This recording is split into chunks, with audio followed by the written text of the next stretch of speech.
శృతి ma'am, అసలు పిరియాట్రిక్ ophthalmologist అంటే ophthalmology అంటే ఏంటి? లేదంటే నార్మల్‌గా ఆప్థమాలజీ ఇష్యూస్ ఈ రెండిటికి డిఫరెన్స్ ఏంటసలు? సో, పిల్లల కంటి సమస్యలని డయాగ్నోస్ చేసి, దానికి ట్రీట్మెంట్ ఇవ్వాల్సిన బ్రాంచ్‌ని పీడియాట్రిక్ ఆఫ్థాల్మాలజీ అంటారు.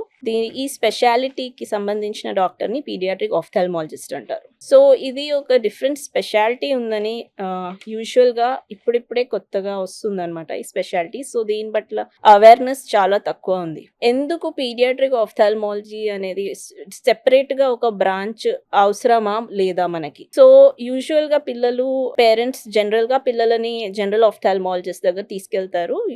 అండ్ జనరల్ ఆఫ్థాల్మాలజిస్ట్ అంటే పెద్దవాళ్ళ కంటి సమస్యలను ఎలా ట్రీట్ చేస్తారో సిమిలర్ వేలో పిల్లల కంటి సమస్యలను ట్రీట్ చేస్తారు. బట్ ఈ రెండిట్లో చాలా వేరియేషన్ ఉందండి. పిల్లల కంటి సమస్యలు పెద్దవాళ్ళలాగా అస్సలు ట్రీట్ చేయలేము. ఎందుకంటే పెద్దవాళ్ళకి వచ్చే సమస్యలు యూజువల్లీ ఏజ్ రిలేటెడ్ ఉంటాయి. అంటే శుక్లాలు గానీ, దగ్గర చూపు సమస్యలు గానీ ఇవి ఏజ్ తోటి వచ్చే సమస్యలు. పిల్లలకు వచ్చే కంటి సమస్యలు డెవలప్మెంట్ రిలేటెడ్ ఉంటాయి. సో, ఏదైనా డెవలప్మెంట్‌లో వాళ్ళ గ్రోత్‌లో ఎలా ఉంటదో చేంజెస్, ఐబాల్ గ్రోత్‌లో కూడా అవే చేంజెస్ ఉంటాయి. సో, ఆ అబ్నార్మాలిటీస్ వల్ల వచ్చే వ్యాధులకి ట్రీట్మెంట్ సెపరేట్‌గా ఉంటది.